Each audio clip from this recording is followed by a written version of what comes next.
Thank you. I'm Karen Hinchcliffe. I'm a social worker. I work in Stockport. The reason that I've been asked to come today was in 2011 I was seconded to work with the police, so I've actually been part of a police operation into child sexual exploitation, which has just finished and we're just waiting for sentencing. So I've had 2 years of sort of working really closely with young people, supporting them through the whole process of disclosure right through to a criminal trial and to conviction. So I've got quite a lot of knowledge that I've built up over the couple of years, so this is why I'm here. If I just give you a little bit about my background first. I've been qualified for about 12 years, but it's mainly been in child protection work and court proceedings. The sexual exploitation was something new. I'm now back sort of in mainstream social work services because sexual exploitation is one of those things that when we have a project or an operation it becomes a big thing, but then it sort of tends to get sort of mainstream. So a lot of sort of services are being mainstreamed, and this is probably one of the big reasons really, is to try and get out and help people to understand what sexual exploitation is about. You're the people that are going to see the young people that you're working with, to sort of try and help you understand what there is going on out there, so that when young people come to you and talk to you, you'll know something about it. If you just have a little read through of this, it's one of the quotes about what sexual exploitation is. It changes all the time. It's one of those ever evolving things, but it generally covers most of exploitation.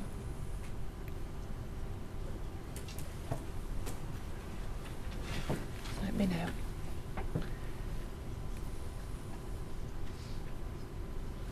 I suppose one of the big things that you'll have come across is that there are big, the press have given a lot of sort of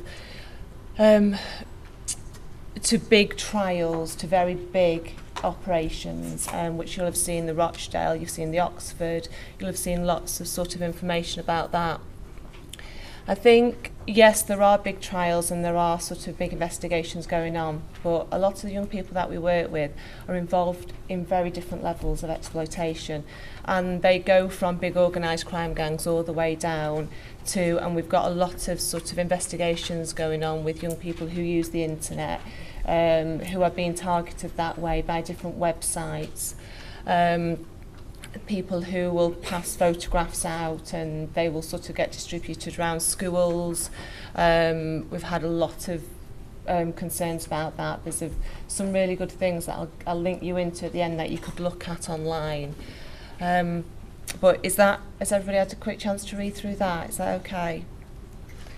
So why we're here today, it's to help you understand what's going on out there. I've had the opportunity, like I say, to work really closely to really know the little tiny bits that happen, the things that the girls say, the strategies that the males will use, lots of sort of little things that if young people talk to you about might just give you a bit of a clue to what's happening for them.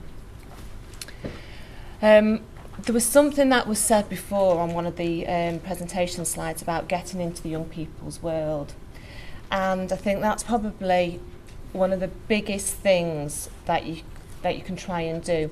Young people have said to us that they will give crumbs of information and they will drop bits of information with lots of different people. And unless you know and you can ask and try and enter the world that they're living in, it's really hard to understand what's happening for them. And it's about asking questions, it's about trying to understand where they are, what they're doing.